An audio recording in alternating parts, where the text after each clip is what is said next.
Hello everyone, जय हिंद। स्वागत है आपका आपके अपने यूट्यूब चैनल के प्लेटफॉर्म में। आज मैं आपके समक्ष बात कर रहा हूँ 18वीं लोकसभा चुनाव 2024 और लोकसभा से संबंधित सभी महत्वपूर्ण जानकारियों और महत्वपूर्ण प्रश्नों के संदर्भ में। यह वीडियो आपके सामान्य ज्ञान के साथ साथ यदि आप किसी भी परीक्षा की तैयारी कर रहे हैं तो यह वीडियो आपके लिए महत्वपूर्ण और लाभदायक होने वाला है, इसलिए इस वीडियो को जरूर अंत तक देखें। और इसी के साथ अपने वीडियो को स्टार्ट करता हूं। और फर्स्ट क्वेश्चन है कि वर्ष 2024 में कौन सी लोकसभा के चुनाव हुए? तो इसका आंसर है ऑप्शन डी 18वीं, अर्थात वर्ष 2024 में 18वीं लोकसभा के चुनाव हुए, जबकि पहला लोकसभा चुनाव वर्ष 1952 में हुआ था। बात करें एक महत्वपूर्ण नोट पॉइंट के संदर्भ में, जो कि अमेरिका के 16वें राष्ट्रपति अब्राहम लिंकन ने लोकतंत्र के संदर्भ में कहा था। और उन्होंने कहा था कि लोकतंत्र जनता का, जनता के द्वारा और जनता के लिए शासन है। और नेक्स्ट महत्वपूर्ण प्रश्न की 17वीं लोकसभा का कार्यकाल कब समाप्त हुआ? इसका आंसर है ऑप्शन ए 16 जून 2024 को, अर्थात 17वीं लोकसभा का कार्यकाल 16 जून 2024 को समाप्त हुआ। और नेक्स्ट महत्वपूर्ण प्रश्न की 2024 में लोकसभा चुनाव कब से कब तक हैं? तो इसका आंसर है ऑप्शन ए 19 अप्रैल 2024 से 1 जून 2024 तक, अर्थात 18वीं लोकसभा के 543 सदस्यों को चुनने के लिए भारत में 19 अप्रैल 2024 से 1 जून 2024 तक आम चुनाव हैं। और नेक्स्ट महत्वपूर्ण प्रश्न की 2024 का आम चुनाव कितने चरणों में पूरा होगा? इसका आंसर है ऑप्शन डी 7 चरणों में, अर्थात वर्ष 2024 का आम चुनाव 7 चरणों में पूरा होगा। और लोकसभा के पहले चरण का चुनाव 19 अप्रैल 2024 को, दूसरा चरण 26 अप्रैल को, तीसरा चरण 7 मई को, चौथा चरण 13 मई को, पांचवा चरण 20 मई को, छठा चरण 25 मई को और सातवां और अंतिम चरण 1 जून 2024 को होगा। और नेक्स्ट महत्वपूर्ण प्रश्न की 2024 में होने वाला लोकसभा चुनाव कितने दिनों तक होंगे? इसका आंसर है ऑप्शन डी 44 दिनों तक। और 2024 में लोकसभा चुनाव 19 अप्रैल 2024 से 1 जून 2024 तक हैं। और नेक्स्ट क्वेश्चन है कि लोकसभा चुनाव 2024 के नतीजे कब घोषित होंगे? तो इसका आंसर है ऑप्शन डी 4 जून 2024 को, अर्थात लोकसभा चुनाव 2024 के नतीजे 4 जून 2024 को घोषित होंगे। और नेक्स्ट क्वेश्चन है कि लोकसभा सदस्य बनने के लिए न्यूनतम आयु कितनी होनी चाहिए? इसका आंसर है ऑप्शन बी 25 वर्ष, अर्थात लोकसभा सदस्य बनने के लिए न्यूनतम आयु 25 वर्ष होनी चाहिए, जबकि राज्यसभा सदस्य बनने के लिए न्यूनतम आयु 30 वर्ष है, विधानसभा सदस्य बनने के लिए न्यूनतम आयु 25 वर्ष है और विधान परिषद सदस्य बनने के लिए न्यूनतम आयु 30 वर्ष है और मतदान करने की न्यूनतम आयु 18 वर्ष है। और नेक्स्ट क्वेश्चन है कि 18वीं लोकसभा चुनाव के लिए चुनाव आयोग द्वारा दी गई टैग लाइन क्या है? इसका आंसर है ऑप्शन बी चुनाव का पर्व देश का गर्व, अर्थात 18वीं लोकसभा चुनाव के लिए चुनाव आयोग द्वारा दी गई टैग लाइन चुनाव का पर्व देश का गर्व है। और नेक्स्ट क्वेश्चन है कि भारत में लोकसभा चुनाव कितने वर्ष के बाद होता है? तो इसका आंसर है ऑप्शन डी 5 वर्ष बाद। और लोकसभा के सदस्यों का कार्यकाल 5 वर्षों का होता है। और नेक्स्ट महत्वपूर्ण प्रश्न है, और प्रश्न में कई बार जम्मू में पूछा जा चुका है। और प्रश्न के लोकसभा चुनाव में अनुसूचित जनजाति के लिए कितनी सीटें आरक्षित हैं? तो इसका आंसर है ऑप्शन सी 47 सीट, अर्थात लोकसभा चुनाव में अनुसूचित जनजाति के लिए 47 सीटें आरक्षित हैं। और नेक्स्ट क्वेश्चन है कि निम्नलिखित में से किस लोकसभा की अवधि सबसे कम है? तो इसका आंसर है ऑप्शन ए 12वीं, अर्थात 12वीं लोकसभा की अवधि सबसे कम थी। और 12वीं लोकसभा की अवधि 10 मार्च 1998 से 26 अप्रैल 1999 तक थी। और नेक्स्ट महत्वपूर्ण प्रश्न के सर्वप्रथम लोकसभा का गठन कब किया गया था? तो इसका आंसर है ऑप्शन सी वर्ष 1952 में, अर्थात सर्वप्रथम लोकसभा का गठन वर्ष 1952 में किया गया था। और भारत की पहली लोकसभा का गठन 17 अप्रैल 1952 को किया गया था। भारत की लोकसभा का पहला सत्र 13 मई 1952 को आयोजित किया गया था। और नेक्स्ट महत्वपूर्ण प्रश्न की लोकसभा में वर्तमान सदस्य संख्या कितनी है? तो इसका आंसर है ऑप्शन डी 543। अर्थात लोकसभा में वर्तमान में सदस्यों की संख्या 543 है। और राज्य के प्रतिनिधि के रूप में 524 सदस्य हैं। केंद्र शासित प्रदेशों के प्रतिनिधि के रूप में 19 सदस्य हैं। और इस प्रकार वर्तमान में कुल लोकसभा सदस्यों की संख्या 543 है। बात करें में महत्वपूर्ण नोट पॉइंट के संदर्भ में, तो 2 एंग्लो इंडियन प्रतिनिधि थे जिन्हें कि 104वां संविधान संशोधन के द्वारा समाप्त किया गया है। इस प्रकार वर्तमान में लोकसभा सदस्यों की संख्या 543 है। और नेक्स्ट महत्वपूर्ण प्रश्न की लोकसभा सदस्यों का कार्यकाल कितने वर्ष का होता है? उसका आंसर है ऑप्शन सी 5 वर्षों का। अर्थात लोकसभा का कार्यकाल 5 वर्षों का होता है। और नेक्स्ट क्वेश्चन है कि किस लोकसभा का कार्यकाल लगभग 6 वर्ष का था? तो इसका आंसर है ऑप्शन ए 5वीं लोकसभा का। अर्थात 5वीं लोकसभा का कार्यकाल लगभग 6 वर्ष का था। और 5वीं लोकसभा ने 15 मार्च 1971 से 18 जनवरी 1977 तक कार्य किया था।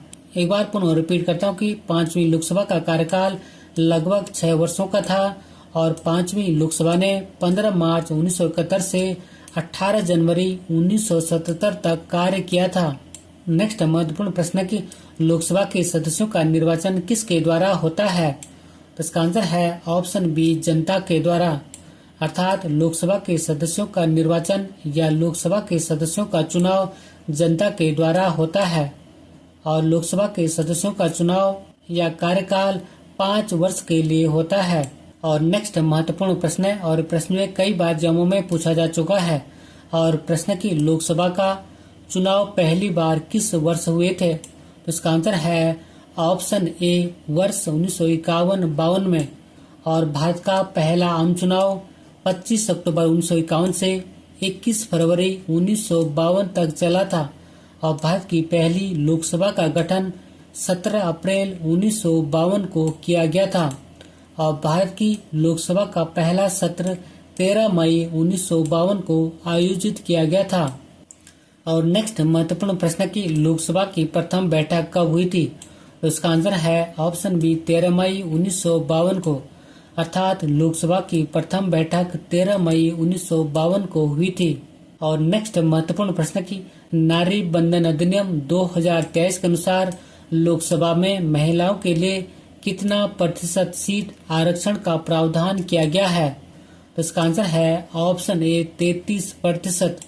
अर्थात नारी बंधन अधिनियम 2023 के अनुसार लोकसभा में महिलाओं के लिए 33% सीट आरक्षण का प्रावधान किया गया है। और नेक्स्ट महत्वपूर्ण प्रश्न की भारत में आदर्श आचार संहिता कब लागू होता है? तो इसका आंसर है ऑप्शन सी चुनावी तारीख की घोषणा के तुरंत बाद।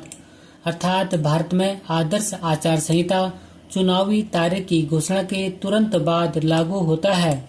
और नेक्स्ट महत्वपूर्ण प्रश्न की भारत में सबसे पहली आचार संहिता कब और कहां लागू हुई थी? तो इसका आंसर है ऑप्शन ए वर्ष 1960 में केरल, जिसका कि नया नाम केरलम है। अर्थात भारत में सबसे पहली आचार संहिता वर्ष 1960 में केरलम में लागू हुई थी। बात करूं मैं केरल राज्य से संबंधित महत्वपूर्ण जानकारियों के संदर्भ में, तो केरल राज्य का गठन 1 नवंबर 1956 को हुआ था। इसकी राजधानी तिरुवनंतपुरम है। इसका उच्च न्यायालय या हाई कोर्ट एर्नाकुलम में स्थित है। और बात करूं मैं महत्वपूर्ण नोट पॉइंट के संदर्भ में, तो एर्नाकुलम उच्च न्यायालय केरल और लक्षद्वीप का संयुक्त उच्च न्यायालय है। और केरल में विधानसभा की 140 सीटें, लोकसभा की 20 सीटें और राज्यसभा की 9 सीट हैं। और नेक्स्ट महत्वपूर्ण प्रश्न की पहली बार किस लोकसभा चुनाव में संपूर्ण भारत में आदर्श आचार संहिता लागू की गई थी? तो इसका आंसर है ऑप्शन ए वर्ष 1962 के लोकसभा चुनाव में। अर्थात पहली बार वर्ष 1962 के लोकसभा चुनाव में संपूर्ण भारत में आदर्श आचार संहिता लागू की गई थी। और नेक्स्ट महत्वपूर्ण प्रश्न है और प्रश्न भी कई बार एग्जामों में पूछा जा चुका है। और प्रश्न है कि भारत में चुनावी तारीख के ऐलान के बाद आदर्श आचार संहिता कौन लागू करता है? तो इसका आंसर है ऑप्शन सी, भारतीय निर्वाचन आयोग। अर्थात भारत में चुनावी तारीख के ऐलान के बाद आदर्श आचार संहिता भारतीय निर्वाचन आयोग लागू करता है। नेक्स्ट महत्वपूर्ण प्रश्न की आदर्श आचार संहिता कब से कब तक लागू रहती है? तो इसका आंसर है ऑप्शन ए, चुनावी तारीख के ऐलान के बाद से रिजल्ट घोषित होने तक। अर्थात आदर्श आचार संहिता चुनावी तारीख के ऐलान के बाद से रिजल्ट घोषित होने तक लागू रहती है। और नेक्स्ट महत्वपूर्ण प्रश्न की, और ये प्रश्न कई बार जम्मू में पूछा जा चुका है। और प्रश्न की आदर्श आचार संहिता को लेकर निम्न में से क्या सही है?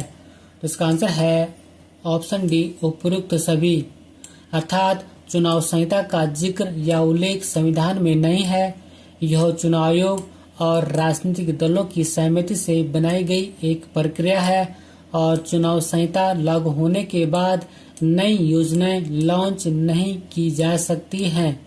और नेक्स्ट महत्वपूर्ण प्रश्न की, लोकसभा का अध्यक्ष किसके द्वारा चुना जाता है?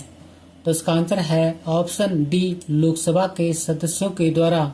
अर्थात लोकसभा अध्यक्ष लोकसभा के सदस्यों के द्वारा चुना जाता है, जबकि लोकसभा अध्यक्ष को हटाने के लिए तत्कालीन समस्त सदस्यों के बहुमत द्वारा पारित संकल्प से हटाया जा सकता है, न कि उपस्थित और मतदान करने वाले सदस्यों के बहुमत द्वारा। और नेक्स्ट महत्वपूर्ण प्रश्न की, भारत के पहले लोकसभा अध्यक्ष कौन थे? तो इसका आंसर है ऑप्शन ए, जीबी मावलंकर। अर्थात भारत के पहले लोकसभा अध्यक्ष जीबी मावलंकर या गणेश वासुदेव मावलंकर जी थे।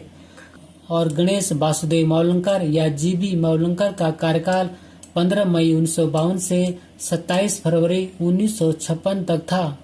और नेक्स्ट महत्वपूर्ण प्रश्न की, प्रथम स्पीकर जिनके विरुद्ध लोकसभा में अविश्वास का प्रस्ताव लाया गया था?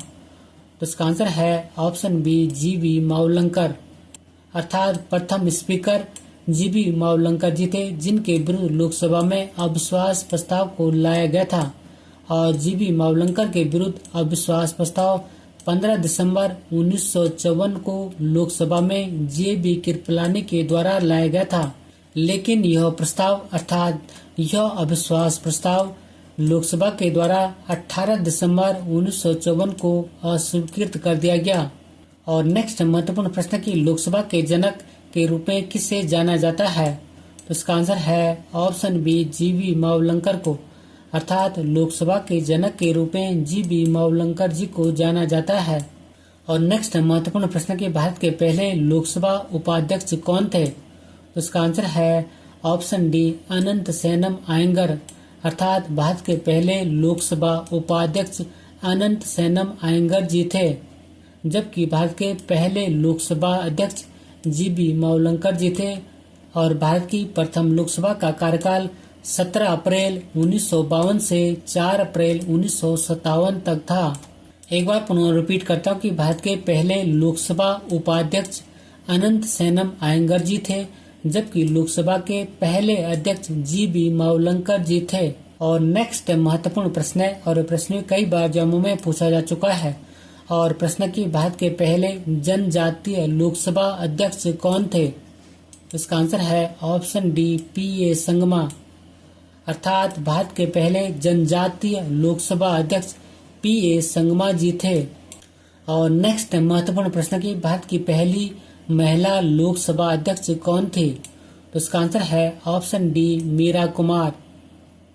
अर्थात भारत की पहली महिला लोकसभा अध्यक्ष मीरा कुमार जी थी।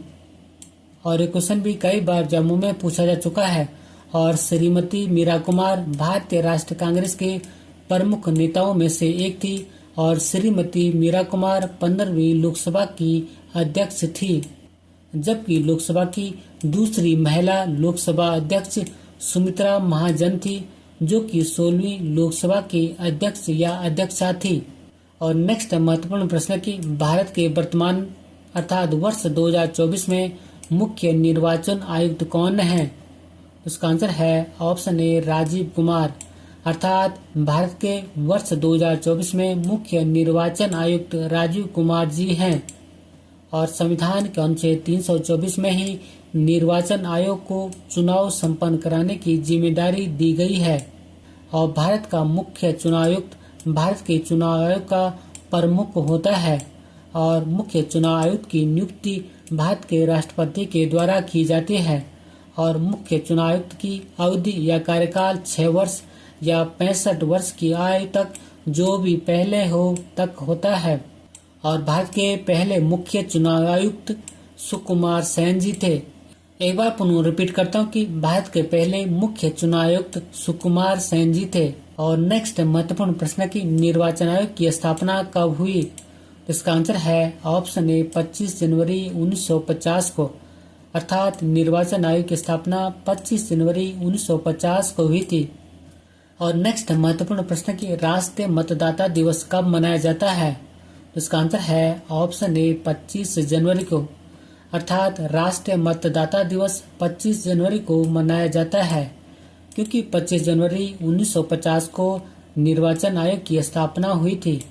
और नेक्स्ट महत्वपूर्ण प्रश्न के किस संविधान संशोधन द्वारा केंद्र और राज्य की व्यवस्थापिकाओं के लिए मतदान की न्यूनतम उम्र की सीमा 21 वर्ष से घटाकर 18 वर्ष की गई? आंसर है ऑप्शन सी 61वां संविधान संशोधन, अर्थात 61वां संविधान संशोधन के द्वारा केंद्र और राज्य की व्यवस्थापिकाओं के लिए मतदान की न्यूनतम उम्र सीमा 21 वर्ष से घटाकर 18 वर्ष की गई थी और 61वां संविधान संशोधन 1989 में हुआ था। और नेक्स्ट महत्वपूर्ण प्रश्न के संविधान के किस अनुच्छेद में लोकसभा का उल्लेख है? इसका आंसर है ऑप्शन सी अनुच्छेद 81 में, अर्थात संविधान के अनुच्छेद 81 में लोकसभा का उल्लेख है, संविधान के अनुच्छेद 80 में राज्यसभा का उल्लेख है, संविधान के अनुच्छेद 79 में संसद का उल्लेख है। एक बार पुनः रिपीट करता हूँ कि संविधान के अनुच्छेद 81 में लोकसभा का उल्लेख किया गया है, संविधान के अनुच्छेद 80 में राज्यसभा का उल्लेख किया गया है, संविधान के अनुच्छेद 79 में संसद का उल्लेख किया गया है। और नेक्स्ट महत्वपूर्ण प्रश्न की भारतीय संविधान के किस अनुच्छेद में संसद के कार्यकाल का उल्लेख है? तो इसका आंसर है ऑप्शन डी अनुच्छेद 83 में, अर्थात भारतीय संविधान के अनुच्छेद 83 में संसद के कार्यकाल का उल्लेख है। और नेक्स्ट महत्वपूर्ण प्रश्न है और प्रश्न भी कई बार एग्जामों में पूछा जाता है और प्रश्न की भारत में लोकसभा किसका प्रतिनिधित्व करता है? इसका आंसर है ऑप्शन सी भारतीय जनता का, अर्थात भारत में लोकसभा भारतीय जनता का प्रतिनिधित्व करती है। और नेक्स्ट महत्वपूर्ण प्रश्न की भारतीय संसद के संयुक्त सत्र की अध्यक्षता कौन करता है?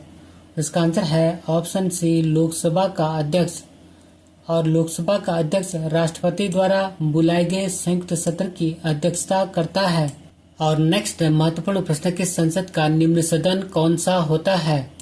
तो इसका आंसर है ऑप्शन ए लोकसभा, अर्थात संसद का निम्न सदन लोकसभा होता है और लोकसभा को निम्न सदन या निचला सदन, हाउस ऑफ पीपुल, जनता का सदन, प्रथम सदन, अस्थायी सदन और युवाओं का सदन भी कहते हैं और लोकसभा को संसद का लोकप्रिय सदन भी कहते हैं और संसद के निम्न सदन लोकसभा को प्रतिनिधि सभा भी कहा जाता है। और नेक्स्ट महत्वपूर्ण प्रश्न के किस सदन को हाउस ऑफ पीपुल कहा जाता है? इसका आंसर है ऑप्शन ए लोकसभा को और लोकसभा को हाउस ऑफ पीपुल का नाम वर्ष 1954 में दिया गया था। एक बार पुनः रिपीट करता हूँ कि लोकसभा को हाउस ऑफ पीपुल भी कहा जाता है और लोकसभा को हाउस ऑफ पीपुल नाम वर्ष 1954 में दिया गया था। और नेक्स्ट महत्वपूर्ण प्रश्न है और प्रश्न भी कई बार जम्मू में पूछा जाता है और प्रश्न की राष्ट्रपति द्वारा बुलाए गए संयुक्त सत्र की अध्यक्षता कौन करता है? तो इसका आंसर है ऑप्शन बी लोकसभा अध्यक्ष, अर्थात राष्ट्रपति महोदय के द्वारा बुलाए गए संयुक्त सत्र की अध्यक्षता लोकसभा अध्यक्ष करते हैं और संसद के दोनों सदनों का संयुक्त सत्र राष्ट्रपति महोदय संविधान के अनुच्छेद 108 के तहत बुला सकते हैं। बात करूं मैं लोकसभा अध्यक्ष से संबंधित महत्वपूर्ण जानकारियों के संदर्भ में, तो लोकसभा अध्यक्ष की नियुक्ति लोकसभा सदस्य करते हैं और लोकसभा अध्यक्ष को शपथ कोई नहीं दिलाता है और ये मोस्ट इम्पोर्टेंट पॉइंट है कि लोकसभा अध्यक्ष को शपथ को ही नहीं दिलाता है, क्योंकि लोकसभा का अध्यक्ष एक सामान्य सांसद के रूप में शपथ लेता है। बात करूं मैं महत्वपूर्ण नोट पॉइंट के संदर्भ में, तो प्रोटेम स्पीकर को शपथ राष्ट्रपति महोदय दिलाते हैं, और ये पॉइंट एग्जाम पर्पज की दृष्टि से अति महत्वपूर्ण है कि प्रोटेम स्पीकर को शपथ राष्ट्रपति महोदय दिलाते हैं। और नेक्स्ट महत्वपूर्ण प्रश्न कि एक वर्ष में लोकसभा के कितने सत्र होते हैं? तो इसका आंसर है ऑप्शन ए 3 सत्र, अर्थात एक वर्ष में लोकसभा के 3 सत्र होते हैं। फर्स्ट है बजट सत्र, जो कि फरवरी से मई तक चलता है। सेकंड है मानसून सत्र, और यह जुलाई माह से सितंबर माह तक चलता है। और थर्ड है शीतकालीन सत्र, और यह सत्र नवंबर से मध्य दिसंबर तक चलता है। एक बार पुनः रिपीट करता हूँ कि एक वर्ष में लोकसभा के 3 सत्र आयोजित किए जाते हैं। फर्स्ट है बजट सत्र, और बजट सत्र फरवरी से मई तक चलता है। सेकंड है मानसून सत्र, और मानसून सत्र जुलाई से सितंबर माह तक चलता है।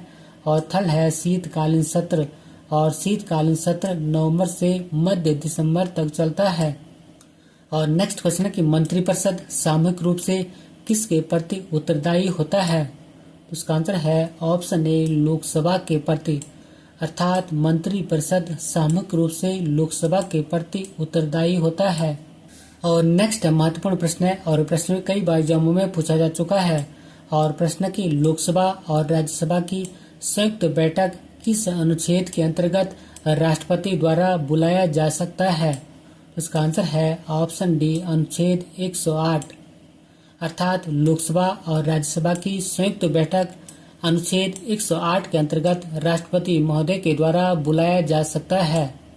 और नेक्स्ट महत्वपूर्ण प्रश्न की भारत के संविधान के किस अनुच्छेद में उल्लेख है कि लोकसभा में एक अध्यक्ष और एक उपाध्यक्ष होना चाहिए? तो इसका आंसर है ऑप्शन डी अनुच्छेद 93, अर्थात भारतीय संविधान के अनुच्छेद 93 में उल्लेख है कि लोकसभा में एक अध्यक्ष और एक उपाध्यक्ष होना चाहिए। और लोकसभा में एक अध्यक्ष एवं उपाध्यक्ष होते हैं, जिनकी नियुक्ति लोकसभा के सदस्य करते हैं। और लोकसभा अध्यक्ष ही राष्ट्रपति द्वारा बुलाए गए संयुक्त सत्र की अध्यक्षता करता है। और भारतीय संविधान के अनुच्छेद 93 में लोकसभा के पदाधिकारियों का उल्लेख किया गया है, जिसमें कि लोकसभा के एक अध्यक्ष और लोकसभा के एक उपाध्यक्ष का उल्लेख किया गया है। और नेक्स्ट महत्वपूर्ण प्रश्न की लोकसभा के 2 एंग्लो इंडियन सदस्यों को किस संविधान संशोधन द्वारा समाप्त कर दिया गया? तो इसका आंसर है ऑप्शन डी 104वें संविधान संशोधन के द्वारा। और लोकसभा के 2 एंग्लो इंडियन सदस्यों को 104वें संविधान संशोधन या 126वें संविधान संशोधन विधेयक के द्वारा समाप्त कर दिया गया है। एक बार पुनः रिपीट करता हूँ कि लोकसभा के 2 एंग्लो इंडियन सदस्यों को 104वें संविधान संशोधन या 126वें संविधान संशोधन विधेयक के द्वारा समाप्त कर दिया गया है, जिससे कि अब वर्तमान में लोकसभा के सदस्यों की संख्या 543 रह गई है। और नेक्स्ट महत्वपूर्ण प्रश्न की लोकसभा अध्यक्ष अपना त्यागपत्र किसे देता है? तो इसका आंसर है ऑप्शन डी लोकसभा उपाध्यक्ष को, अर्थात लोकसभा अध्यक्ष अपना त्यागपत्र लोकसभा उपाध्यक्ष को देता है, जबकि लोकसभा उपाध्यक्ष अपना त्यागपत्र लोकसभा के अध्यक्ष को देता है। और नेक्स्ट महत्वपूर्ण प्रश्न की कितने दिनों तक अनुपस्थित रहने पर लोकसभा के सदस्य की सदस्यता समाप्त हो जाती है? तो इसका आंसर है ऑप्शन बी 2 महीना। और 60 दिनों या 2 महीना तक अनुपस्थित रहने पर लोकसभा सदस्य की सदस्यता समाप्त हो जाती है। एक बार पुनः रिपीट करता हूँ कि 60 दिनों या 2 महीना तक अनुपस्थित रहने पर लोकसभा सदस्य की सदस्यता समाप्त हो जाती है। और नेक्स्ट महत्वपूर्ण प्रश्न है कि एक दल लोकसभा में विपक्षी दल होने का दावा करता है, तो इसके पास न्यूनतम कितने सांसद लोकसभा में होने चाहिए? तो इसका आंसर है ऑप्शन ए 55, अर्थात एक दल लोकसभा में विपक्षी दल होने का दावा करता है तो उसके पास न्यूनतम 55 सदस्य या 55 सांसद होने चाहिए। और नेक्स्ट महत्वपूर्ण प्रश्न है लोकसभा सदस्य अपना त्याग पत्र किसको देते हैं? तो इसका आंसर है ऑप्शन बी लोकसभा अध्यक्ष को, अर्थात लोकसभा सदस्य अपना त्यागपत्र लोकसभा के अध्यक्ष को देते हैं। नेक्स्ट महत्वपूर्ण प्रश्न की सरकार के खिलाफ अविश्वास प्रस्ताव कहाँ लाया जाता है? उसका आंसर है ऑप्शन ए लोकसभा में, अर्थात सरकार के खिलाफ अविश्वास प्रस्ताव लोकसभा में लाया जाता है। और नेक्स्ट महत्वपूर्ण प्रश्न की लोकसभा में राज्यों को किस आधार पर सीटें आवंटित होती हैं? तो उसका आंसर है ऑप्शन ए जनसंख्या के आधार पर, अर्थात लोकसभा में राज्यों को जनसंख्या के आधार पर सीटें या सांसद सीटें आवंटित होते हैं।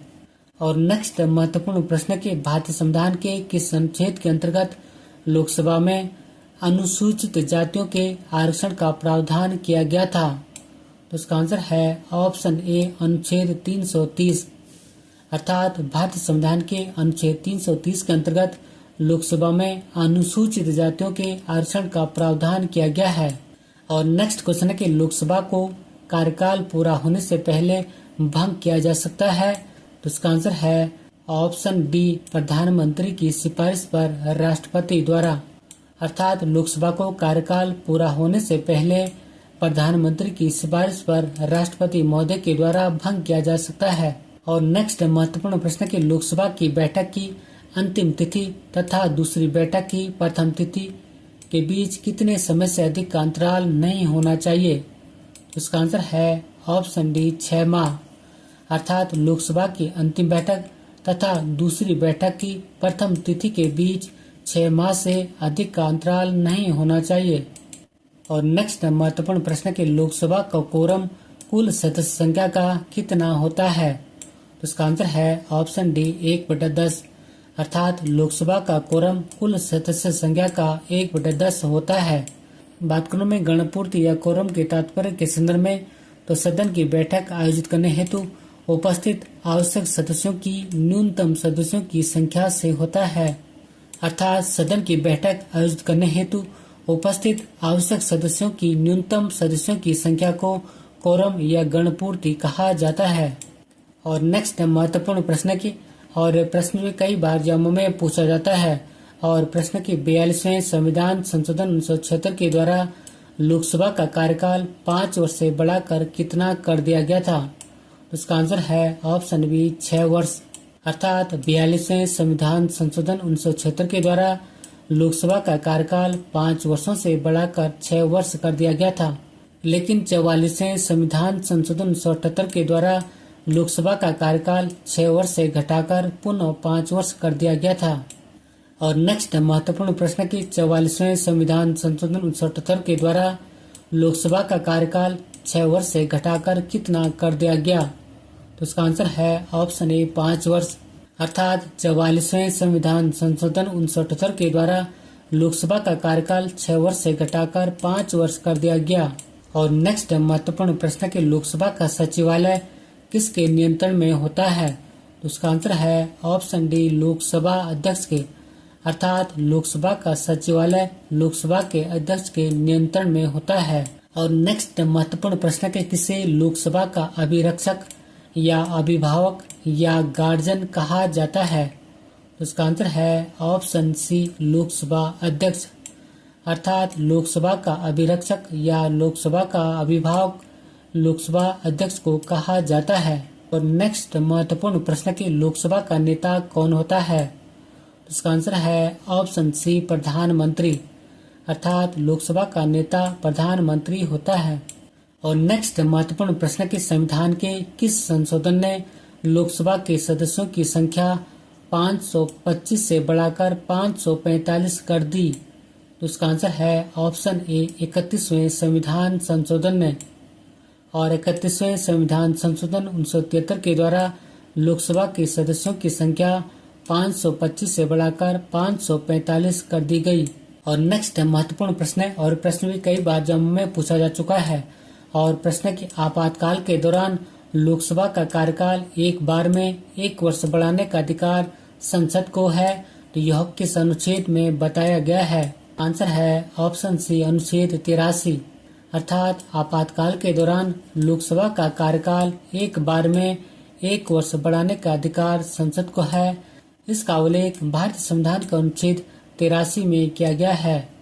अंत में एक महत्वपूर्ण अभ्यास प्रश्न आपके लिए है और अभ्यास प्रश्न के कितने दिनों तक अनुपस्थित रहने पर लोकसभा के सदस्य की सदस्यता समाप्त हो जाती है। और इसी क्वेश्चन के साथ मैं अपने वीडियो को समाप्त करता हूँ। यदि आपको मेरा वीडियो का कंटेंट अच्छा लगे तो वीडियो को लाइक, शेयर और सब्सक्राइब करना न भूलें। मिलते हैं जल्दी नेक्स्ट वीडियो में। Thank you for watching. God bless you. जय हिंद।